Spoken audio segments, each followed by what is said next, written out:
Fun fact, my superlative in school was most artistic. I guess that kind of tracks. Hey there, Julia here. Today we are going to be looking at some mid-year fountain pen superlatives.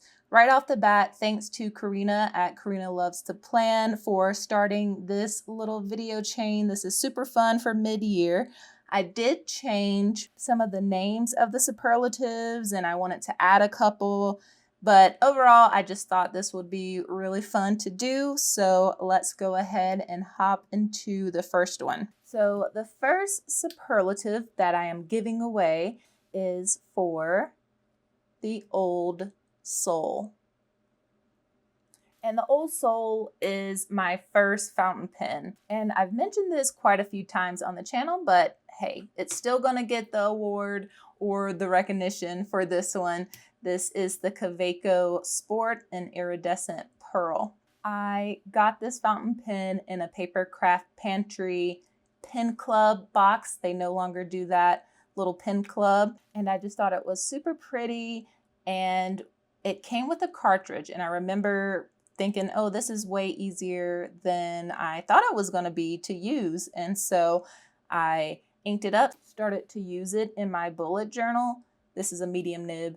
And I really loved how smooth it was. And so that sort of sent me down the fountain pen rabbit hole, even though I'd had some calligraphy nibs around and some other fountain pen adjacent things. This really got it going for me. So the Kaweco Sport and Iridescent Pearl is my old soul.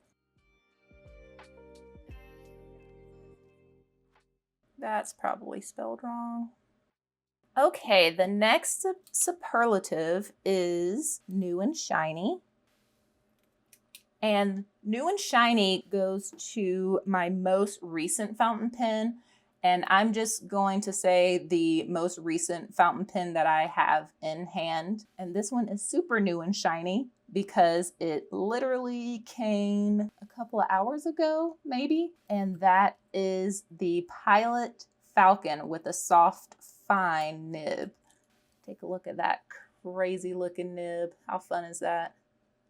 So I got this one in a Atlas Experience pen sale. They get me every time. I literally said that I was only going to watch this Experience pen sale, and I didn't even have Discord open. I was just watching their stream on YouTube, and then I saw this one come up, and I opened Discord so quickly, and I ended up claiming it first, and so I got this super cool pen. I literally just did a writing sample with it and I love it, but it's very different than most anything in my collection right now color-wise. I don't have any other straight up red pens, but I like it. I think it's pretty sexy. So we have Pilot, Falcon.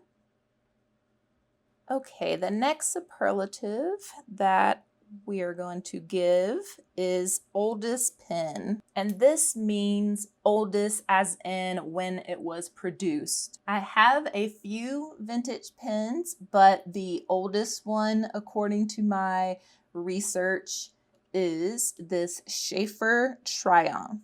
And this was developed or released in 1950 or 1951. It is postable. I am a sucker for cool things happening with the nib. And this is a really smooth writer. It's a 14 karat gold nib. Look at that feed. The way that is inserted in there, super cool. And this one has a pretty interesting filling mechanism. It is a sack in there. Let me put this on here just so nothing crazy happens. But you unscrew this, pull this plunger thing out, you stick it in the ink, press down, and then the ink fills up. It takes about, I don't know, 10 seconds or so, and then you're good. The sack fills up. So very interesting. Kind of like a vac filler, but kind of not. But very pretty, classic looking pen. Yay, nothing weird happened. The next superlative is the small fry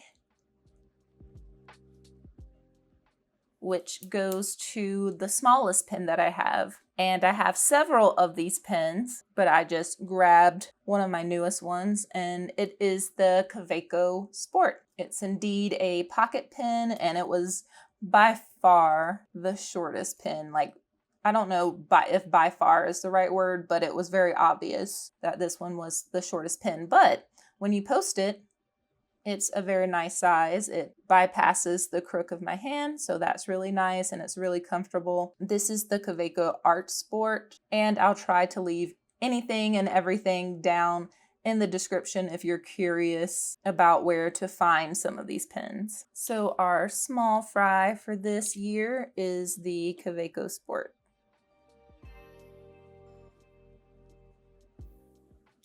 Okay, on the reverse side of that, we have large and in charge.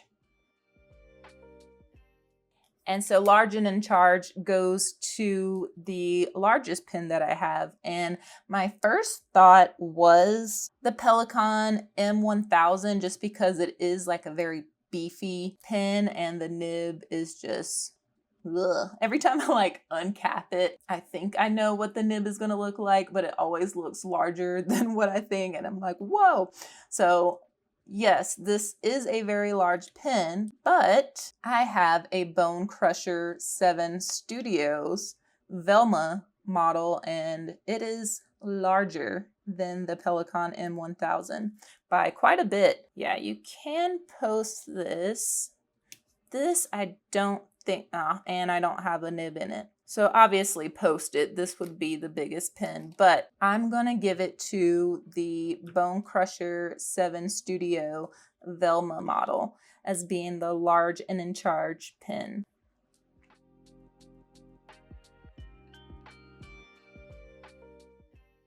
Okay, the next superlative goes to the least expensive pen. And for any of the pens where we're talking money and value and that sort of thing, I'm going with the MSRP. So that doesn't necessarily mean that I paid a certain amount for a pen, because I get gifted pens. Especially this year, I've used affiliate credits and coupons to purchase pens, so I'm just going with the MSRP. And so for my least expensive pen, I am giving this to the Jinhao X750. And I do believe this colorway is called Cream. It is a very creamy yellow-green color. It's very pretty, and it writes really well.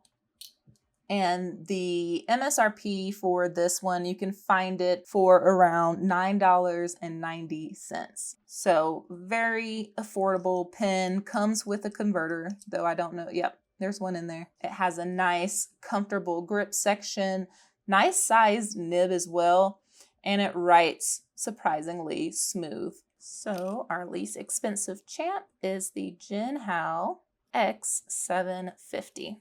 Okay, on the other side of that coin is the most expensive pen. And my most expensive pen is the Pelikan M1000. This is in the green black colorway, and I have ink on it. Cool. What is a fountain pen video with me if I don't have ink all over my hands?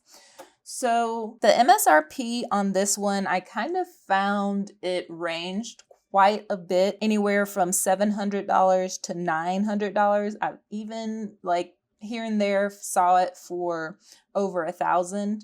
Please know that I did not pay even the low end of that range, but I love this pen. It is so comfortable, it's so classy, and I feel very lucky to have it in my collection.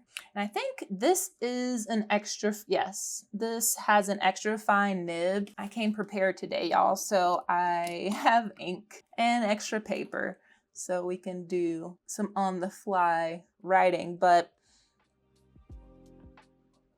this is an extra fine,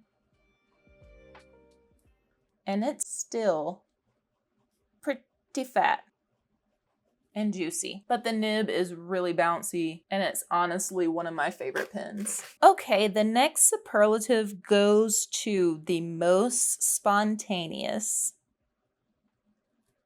And so the holder of this superlative goes to the pen where I kind of impulse bought a little bit. It was just a very spontaneous purchase. This one was quite easy to figure out because when I got this Diplomat A2 Excellence, I was hanging out in the Atlas Experienced pen sale, a different one from where I got the Pilot, and I had it in my head that I did not want anything on the list because they do put out a list now beforehand, and nothing really caught my eye. This one came up for grabs, and I do think that no one claimed it at first, and so the price went down even more, and all in like 2 seconds.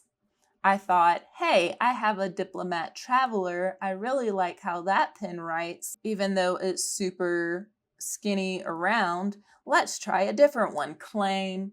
And of course, I got it. This is a medium nib. And you know what? I really like this pen. It writes really smooth. It has a very classic look.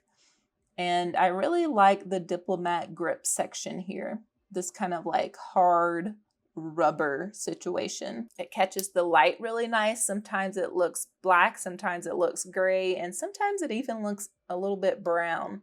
So very interesting pen, but I definitely didn't do any research when I bought it. I barely even knew what to expect. So definitely the most spontaneous of the group is the Diplomat A2 Excellence. On the flip side of that, the most thoughtful. This is the pen that I gave the most thought to before purchasing. And I feel like that has to be the Pelikan M800. For the longest time, this was my Grail pen. And it was mostly an aesthetics thing and just like a fountain pen history thing at first. Like when I thought of fountain pens, and like doctors and lawyers and all of those guys that I thought had fountain pens, I thought of this pen. Plus, I just really love green and just the classy nature of these stripes and the semi-transparency in there. I just loved it so much. But it remained on this Grail list for the longest time, and I would go and like research it, watch videos on it, never thinking that I would actually get one. So at some point with my Atlas affiliate credit, I purchased a Pelikan M200, M400, one of the smaller ones in the green and black. Got it, thought I was going to be in love with it because it was an M800, but how different could it really be being an M200 or 400? Well, the difference was enough for me in my larger hands where the pen was super small for my grip, and I ended up returning it and then was just like, okay, well, I'll just wait and save up and get an M800. But I wanted to be sure that I liked it. So at the Colorado Pen Show last year, I was able to hold an M800 and ask questions about it. And I really just, held a couple of them just to make sure that was what I wanted. And so I didn't get one at the show. I continued to save until I was able to get one.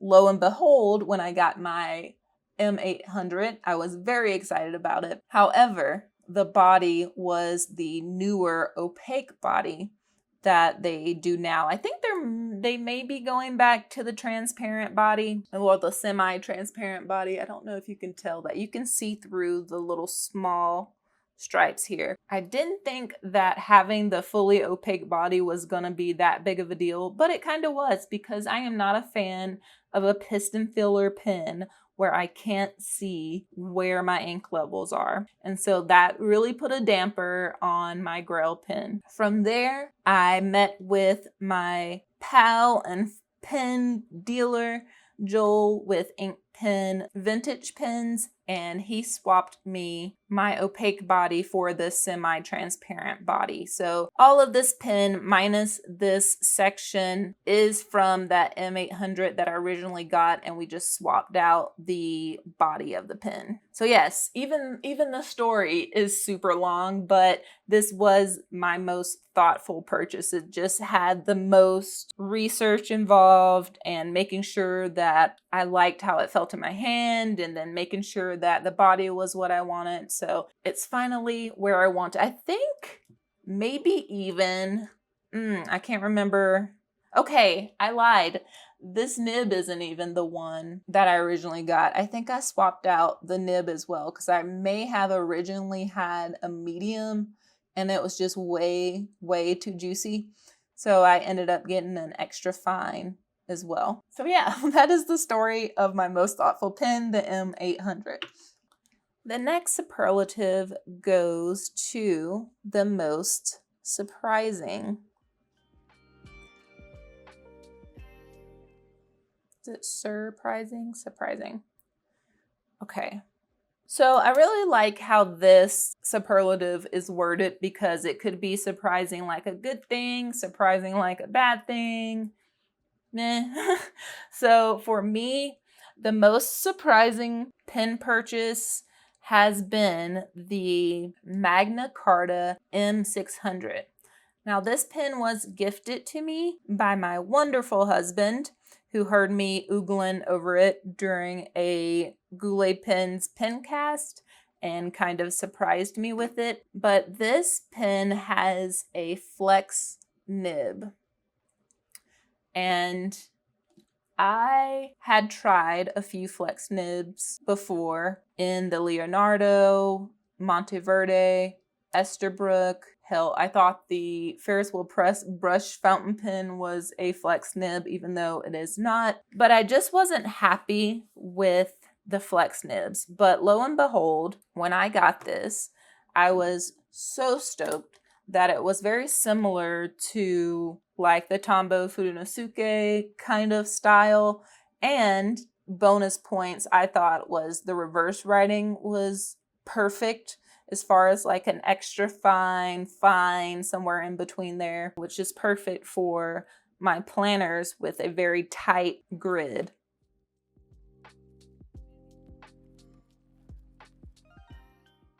I'm writing really fast, but you can see that we actually have some flex there.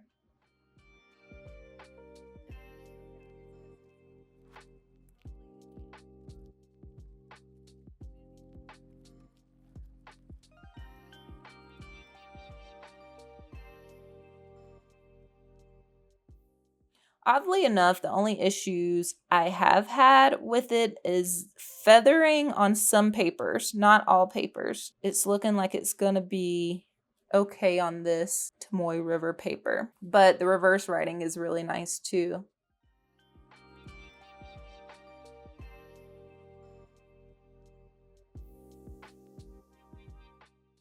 So yeah, I was just really shocked in a good way with how comfortable the pen was, how much it actually was a flex nib, and the reverse writing. So this was definitely one that lived up to my expectations. Look how pretty. The next one is on the flip side of most surprising, the most disappointing pen. Womp womp. And my most disappointing pen, I actually don't have anymore, but I'll pop a picture of it here on the screen. And it's my Endless Pens Creator retractable pen. I was so pumped to get this because I didn't want to put a lot of money into getting a Pilot vanishing point at the time. I was still pretty new in my fountain pen journey. So I thought, hey, a $40 retractable pen seems like it fits the bill. So I get this pen and I got it with a Fude nib. And at first, first time writing with it, it was fine. I thought it was nice and juicy, loved the fude nib. However, just going along with it and using it on a day-to-day basis, I started having trouble with it drying out quickly. The ink flow wasn't reliable at all. And even the design of it, whenever you would unscrew it and then screw it back together, it didn't quite line up. And so it just was becoming like really frustrating. And so I ended up selling it. And I hear that they are working on a different version of this creator pen, which I think is great. They've heard people, they've heard the feedback. And I think they're going back to the drawing board with it. So I'm interested to see where that goes. But for me, that pen just was not it. And I hope that whoever has it now is enjoying it more than I. So most disappointing is the Endless Creator. The next superlative goes to the most used pen. And I had to do a little bit of backlogging. I don't know if you guys know, I keep a database of all of my pens on Airtable. And then I also keep this ink journal, and I used to keep currently inked in my previous bullet journal as well. And so I did go through and try to figure out which pen was inked up the most. And just about every month, I had an Esterbrook SD inked up. And so definitely the most used pen across several SDs is the Esterbrook SD. I don't have nibs in here because I've just been taking out any Yovo compatible nibs and keeping them kind of organized differently. So if I want to ink up a pen, then I pick out the nib that I want to go in it. But yeah, I love the Esterbrook SD. It's really comfortable. I like the size. I like the cigar shape of it, and it's just a good, reliable pen. I think a lot of that has to do with the inner cap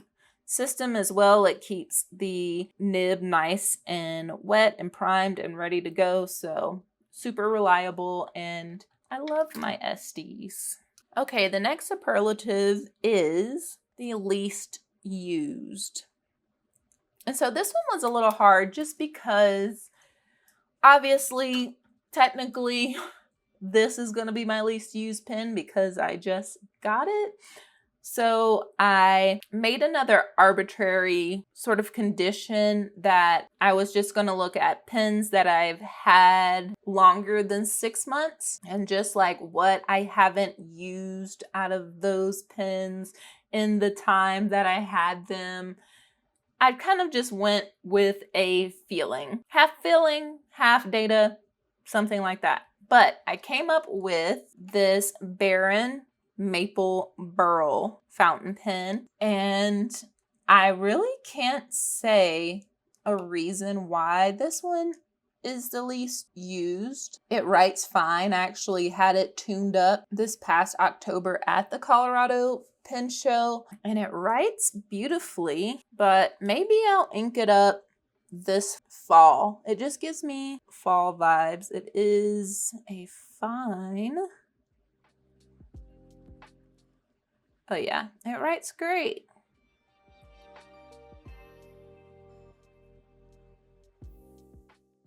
It's just one of those things. I mean, I don't know what to say.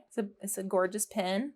I did see it recently, a very similar type pen in one of those pen industries, like kit pen magazines. And I mean, there's nothing wrong with that. Yeah, I just don't reach for it, I guess. The grip is a little thin.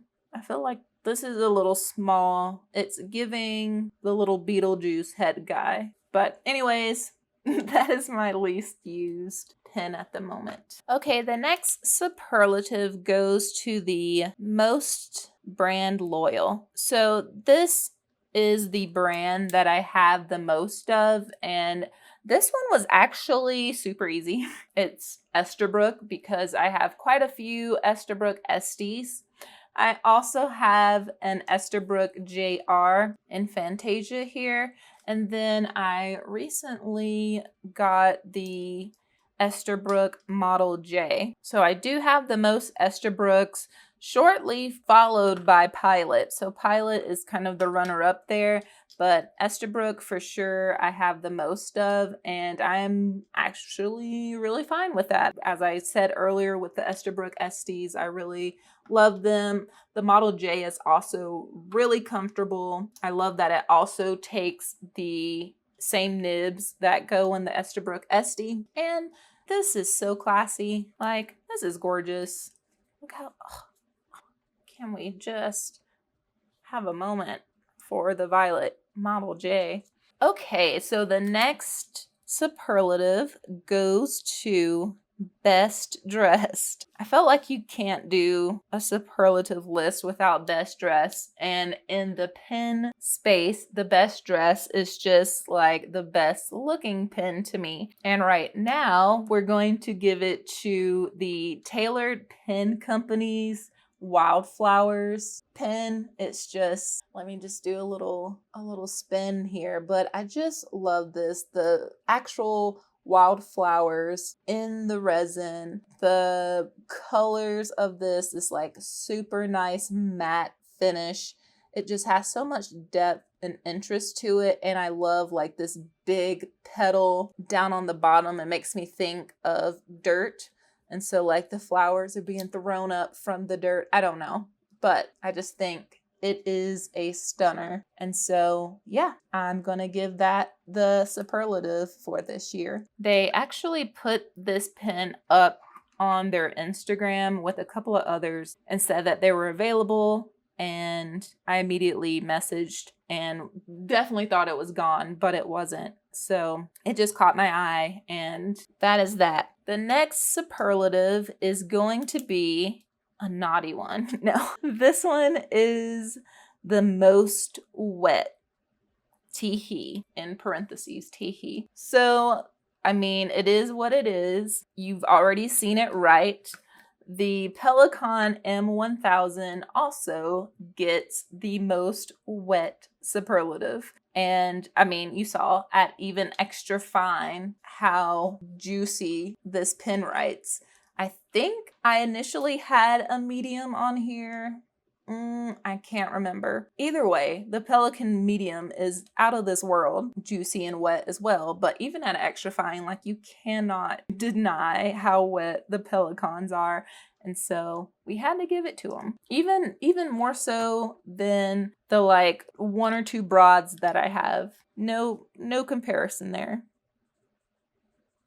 So the Pelikan M1000. So yeah, this is my first go at the fountain pen superlatives. This was a good time. Let me know your superlatives down in the comments, or make a video as well and let me know if you do. I'd love to see and hear about your thoughts with your collection.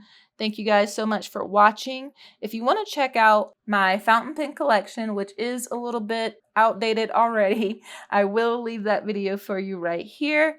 Again, thanks so much for watching. You guys are the best. I will catch you all in the next one.